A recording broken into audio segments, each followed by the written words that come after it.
அனைவருக்கும் வணக்கங்க. இந்த பகுதியில நம்ம என்ன பார்க்க போறோம்னா ஜாவா இன்டர்ஃபேஸ். ஓகேங்களா? ஜாவா இன்டர்ஃபேஸ் வந்து ஒரு முக்கியமான டாபிக். அதை நீங்க நல்லா புரிஞ்சுக்கணும். ஓகேங்களா? இந்த பகுதியில நம்ம என்ன பார்க்க போறோம்னா டெக்னிக்கலா ஒரு ஜாவா இன்டர்ஃபேஸை எப்படி உருவாக்குறது, உருவாக்கின இன்டர்ஃபேஸை எப்படி ஜாவா கிளாஸ்ல பயன்படுத்தி அதை ரன் பண்றது, இதுதான் பார்க்க போறோம். ஓகேங்களா? எண்ட் ஆஃப் த செஷன் இன்டர்ஃபேஸை கிரியேட் பண்ணி அதை ஜாவால அட்டாச் பண்ணி அதை ரன் பண்ணி பார்க்கறதுல ஃபெமிலியர் ஆகணும். அதுதான் இன்டென்ஷன் இந்த கிளாஸுக்கு. ஓகேங்களா? அடுத்த கிளாஸ்ல வந்து ஒரு ரியல் வேர்ல்டு சினாரியோவை கம்பேர் பண்ணுவேன் இன்டர்ஃபேஸோட. அதுக்கு அடுத்த கிளாஸ்ல வந்து இந்த ரியல் வேர்ல்டு சினாரியோவை அப்படியே வந்து டெக்னிக்கலா கன்வெர்ட் பண்ணி சூப்பரா ஒரு எக்ஸாம்பிள் கொடுப்பேன். அது மூலமா நீங்க வந்து இன்டர்ஃபேஸ்னா என்னன்றது பக்காவா புரிஞ்சிடும் உங்களுக்கு. அதுக்கப்புறமா நீங்க எந்த இன்டர்வியூ பண்ணாலும் சூப்பரா வந்து கான்ஃபிடென்ட்டா இன்டர்ஃபேஸ்னா இதுதான், இதுக்கு தான் பயன்படுதுன்னு சொல்லி நீங்க அடிச்சு பேசலாங்க. ஓகேவா? இப்போ வந்து ஒரு இன்டர்ஃபேஸை எப்படி உருவாக்கி அந்த இன்டர்ஃபேஸை ஒரு ஜாவா ஃபைல்ல எப்படி பயன்படுத்தி அதை ரன் பண்றதுன்றத பார்ப்போம். ஓகேங்களா? இங்க பாத்தீங்கன்னா ஐஸ்ன்றது என்னுடைய இன்டர்ஃபேஸ். ஓகேங்களா? ஒரு இன்டர்ஃபேஸை நீங்க உருவாக்கணும்னா அதுக்கு இன்டர்ஃபேஸ்ன்னு சொல்லிட்டு ஒரு கீவேர்டை பயன்படுத்தணும். இப்போ நீங்க ஒரு கிளாஸை நீங்க உருவாக்கணும்னா கிளாஸ்ன்னு சொல்லிட்டு ஒரு கீவேர்டை பயன்படுத்துறீங்க. அதே மாதிரி இன்டர்ஃபேஸை உருவாக்கணும்னா இன்டர்ஃபேஸ்ன்னு சொல்லிட்டு ஒரு கீவேர்டை நம்ம பயன்படுத்தணும். ஓகேங்களா? அது பப்ளிக்னு கொடுத்தா எல்லா இடத்துலையுமே ஆக்சசபிள். அதை கொடுக்காம விட்டீங்கன்னா அந்த பர்டிகுலர் இன்டர்ஃபேஸ் இந்த இன்டர்ன்ற பேக்கேஜுக்குள்ளது ஆக்சசபிள். இது உங்களுக்கு ஆல்ரெடி தெரியும். ஓகேங்களா? இப்போ அதுக்குள்ள பாருங்க, ஐஸ்ன்ற இன்டர்ஃபேஸ்க்குள்ள ஒரு மெத்தடை டிஃபைன் பண்ணியிருக்கேன், ஒரு மெத்தடை டிக்ளேர் தான் பண்ணியிருக்கேன். ஓகேங்களா? அதோட இம்ப்ளிமெண்டேஷன் இங்கே இல்லை. ஜஸ்ட் ஒரு மெத்தட் சிக்னேச்சர் கொடுத்துருக்கேன். அந்த மெத்தட் வந்து ஸ்ட்ரிங் வேல்யூவை ரிட்டர்ன் பண்ணோம். அந்த மெத்தட் பேர் வந்து ப்ரிப்பேர் ஐஸ். அதுக்கு வந்து நோ பேராமீட்டர். ஓகேங்களா? அதில் பேராமீட்டரே கிடையாது. So string prepare is just ஒரு மெத்தடை வந்து டிக்ளேர் பண்ணியிருக்கேன். இப்போ இந்த மெத்தடுக்கான இம்ப்ளிமெண்டேஷனை நம்ம நிறைய ஜாவா கிளாஸ்ல கொடுக்கலாம். இந்த ஐஸ்ன்ற இன்டர்ஃபேஸை மற்ற ஜாவா கிளாஸ்ல அட்டாச் பண்ணி அதுக்கப்புறமா இதுக்குள்ள இருக்க மெத்தடுக்கான இம்ப்ளிமெண்டேஷனை அந்தந்த கிளாஸ்ல கொடுத்துக்கலாம். ஓகேங்களா? இப்போ அமுல் சொல்லிட்டு ஒரு class, public class Amul implements is. அது எப்படி அட்டாச் பண்ணோம்னா இம்ப்ளிமெண்ட்ஸ்ன்ற கீவேர்டை வச்சு தான் வந்து ஒரு இன்டர்ஃபேஸை ஒரு கிளாஸுக்கு அட்டாச் பண்ணணும். ஓகேங்களா? அப்படி இம்ப்ளிமெண்ட்ஸ்ன்ற கீவேர்டை வச்சு நீங்கள் ஒரு இன்டர்ஃபேஸை ஒரு கிளாஸில் அட்டாச் பண்ணிட்டீங்கன்னா அந்த இன்டர்ஃபேஸில் இருக்க மெத்தடை நீங்கள் கண்டிப்பாக அந்த பர்டிகுலர் கிளாஸில் இம்ப்ளிமெண்ட் பண்ணே ஆகணும். ஸோ இங்கே வந்து டிக்ளேர் பண்ணியிருக்கீங்க மெத்தடை. இது எந்த கிளாஸில் நீங்கள் இம்ப்ளிமெண்ட்ஸ் ஐஸ்ன்னு சொல்கிறீங்களோ அந்த கிளாஸில் வந்து இந்த மெத்தடுக்கான இம்ப்ளிமெண்டேஷனை கொடுக்கணும். ஓகேங்களா? இங்கே பார்த்தீங்கன்னா நான் பப்ளிக் கிளாஸ் அமுல் இம்ப்ளிமெண்ட்ஸ் ஐஸ்ன்னு கொடுத்துருக்கேன். ஒன்ஸ் அப்படி கொடுத்த உடனே இந்த ஐஸுக்குள்ளே இருக்க ப்ரிப்பேர் ஐஸ்ன்ற மெத்தடுக்கு நான் வந்து என்னுடைய சொந்தமான இம்ப்ளிமெண்டேஷனை இந்த கிளாஸில் கொடுக்கணும். ஓகேங்களா? இப்போ இந்த கிளாஸில் என்ன இம்ப்ளிமெண்டேஷன் இருக்கு? Return preparing Amul ice cream. இந்த அமுல் கிளாஸ் வழியா இந்த மெத்தடை கால் பண்ணீங்கன்னா இந்த ஸ்ட்ரிங் ரிட்டர்ன் ஆகும். ஓகேங்களா? அதே மாதிரி குவாலிட்டி வால்ஸ் டாட் ஜாவா பாருங்க, அதுலேயும் நான் இம்ப்ளிமெண்ட்ஸ் ஐஸ்ன்னு கொடுத்துருக்கேன். அதுக்குள்ள ப்ரிப்பேர் ஐஸ்க்கான இம்ப்ளிமெண்டேஷனை கொடுத்துருக்கேன். ஓகேங்களா? அமுல் டாட் ஜாவாவில் பார்த்தீங்கன்னா இந்த ப்ரிப்பேர் ஐஸுக்கான இம்ப்ளிமெண்டேஷன் டிஃப்ரெண்ட்டு, குவாலிட்டி வால்ஸில் டிஃப்ரெண்ட்டாக இருக்குது. ஓகேங்களா? இங்கே பார்த்தீங்கன்னா string FTR equal to this is our prestigious Kwality Wall's ice cream. அதுக்கப்புறம் price equal to the starting price at 50, offer equal to 50%. ஃபைனலாக என்ன பண்ணுறேன்? ஃபைனலாக string final value equal to FTR plus price plus offer மூணுத்தையும் ஒன்றா கன்கேட்னேட் பண்ணி அந்த final வேல்யூவை ரிட்டர்ன் பண்ணுறேன். இதுதான் வந்து prepare is implementation of Kwality Walls class. ஓகேங்களா?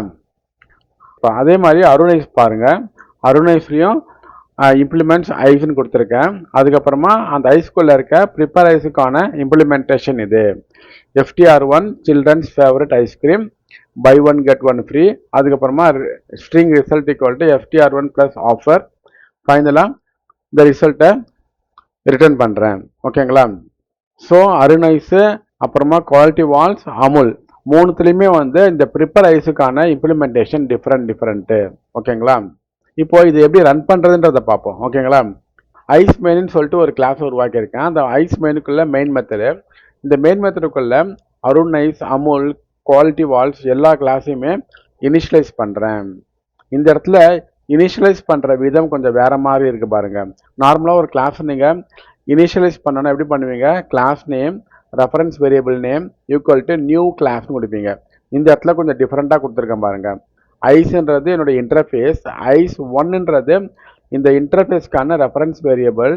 அதுக்கப்புறமா ஈக்குவல் டு நியூ அருணைஸ்ன்னு சொல்கிறேன். இதுக்கு என்ன அர்த்தம்னா இந்த அருணைஸுக்கான ஆப்ஜெக்ட் இந்த ஐஸ் ஒன்னுன்ற இன்டர்ஃபேஸ் ரெஃபரன்ஸ் வேரியபிளில் போய் ஸ்டோர் ஆகிடும். ஓகேங்களா?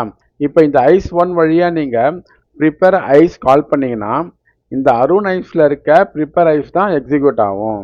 ஓகேங்களா? அதே மாதிரி தான் அமுலுக்கும் குவாலிட்டி வால்ஸ்க்கும். அமுலை இனிஷியலைஸ் பண்ணி ஐஸ் டூவில் போடுறேன். இந்த ஐஸ் டூ வழியாக ப்ரிப்பேர் ஐஸை கால் பண்ணிங்கன்னா அமுலில் என்ன இம்ப்ளிமெண்ட் பண்ணியிருக்கோமோ அதான் கால் ஆகும். ஓகேங்களா? அதே மாதிரி குவாலிட்டி வால்ஸை இனிஷியலைஸ் பண்ணி அந்த ஆப்ஜெக்ட் வந்து ஐஸ் த்ரீன்ற ரெஃபரன்ஸ் வேரியபிளில் போடுறேன்.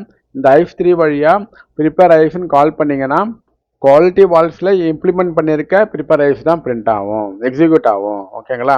இப்போ இதை ரன் பண்ணி பார்க்கலாமா? அமுலில் பார்த்தீங்கன்னா ஜஸ்ட்டு ஒரு லைனு, குவாலிட்டி வால்ஸில் பார்த்தீங்கன்னா 3 ஸ்ட்ரிங் வேரியபிளை ஒன்றாக்கி அதை ரிட்டர்ன் பண்ணுறேன். அருணைஸில் பார்த்தீங்கன்னா 2 ஸ்ட்ரிங் வேரியபிளை ஒன்றாக்கி அதை ரிட்டர்ன் பண்ணுறேன். ஓகேங்களா? இப்போ ரன் பண்ணுவோம். இங்கே பாருங்கள், ஃபஸ்ட்டு வந்து அருண் ஐஸ்கிரீம் பிரிண்ட் ஆகுது. அருண் ஐஸ்கிரீம், அதுக்கப்புறமா children's favourite ice cream buy one get one free print ஆகிடுச்சிங்களா? இந்த ஸ்டேட்மெண்ட் அப்படியே பிரிண்ட் ஆகிடுச்சிங்களா? அதுக்கப்புறமா அமுல், அமுலில் பார்த்தீங்கன்னா Amul ice cream preparing Amul ice cream, Amul ice cream அது பிரிண்ட் ஆகிடுச்சு. அதுக்கப்புறமா அது ரிட்டர்ன் பண்ணுற வேல்யூ ப்ரிப்பேரிங் அமுல் ஐஸ்கிரீம். அதுக்கப்புறமா குவாலிட்டி வால்ஸ், குவாலிட்டி வால்ஸில் பார்த்தீங்கன்னா 3 வேரியபிளை கன்கேட்னேட் பண்ணி ஃபைனல் வேல்யூன்ற வேரியபிள் அசைன் பண்ணி அதை ரிட்டர்ன் பண்ணுறேன். இங்கே பாருங்கள், குவாலிட்டி வால்ஸ், இந்த குவாலிட்டி வால்ஸ் பிரிண்ட் ஆகிடுச்சிங்களா இது வரைக்கும்? அதுக்கப்புறமா இதுக்குள்ளே போனீங்கன்னா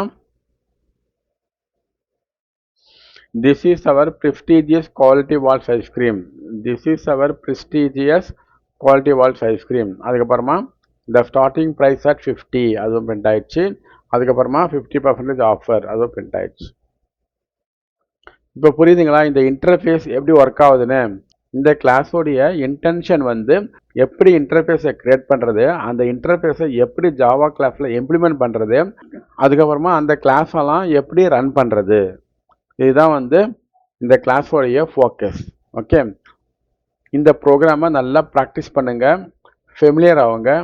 அடுத்த கிளாஸில் எதுக்காக இது மாதிரி நம்ம பண்ணணுன்றத விளக்கமாக சொல்கிறேன். ஓகேங்களா?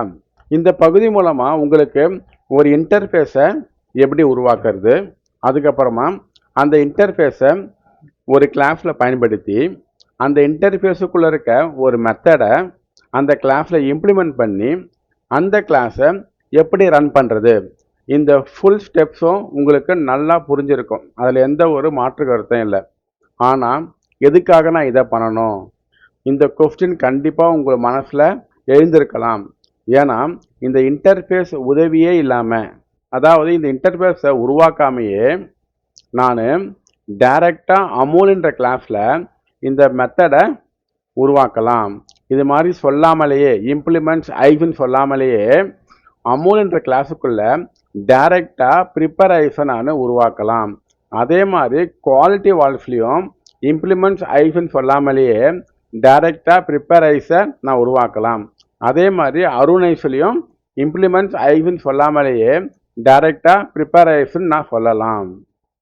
எதுக்காக நான் இன்டர்ஃபேஸை க்ரியேட் பண்ணி அப்புறம் இம்ப்ளிமெண்ட்ஸ் ஐஃப்னு சொல்லிவிட்டு அதுக்கப்புறமா அதுக்குள்ளே இருக்க மெத்தடுக்கான இம்ப்ளிமெண்டேஷனும் ஒவ்வொரு கிளாஸில் எழுதணும். இந்த ப்ராசஸ் எதுக்கு, இந்த கேள்வி உங்கள் மனசை எழலாம். அதுக்கான தெளிவான ஆன்சரை வந்து அடுத்த கிளாஸில் கண்டிப்பாக நான் எக்ஸ்பிளைன் பண்ணுவேன். அப்போ உங்களுக்கு புரிஞ்சிடும் எதுக்கு இந்த மாதிரி வேலையெல்லாம் பண்ணுறோன்றதை. ஓகேங்களா? அது வரைக்கும் எந்த குழப்பமும் இல்லாமல் ஒரு இன்டர்ஃபேஸை கிரியேட் பண்ணி அதை எப்படி ரன் பண்ணுறதுன்றதை நல்லா ப்ராக்டிஸ் பண்ணுங்கள். Until then, bye bye from Suresh.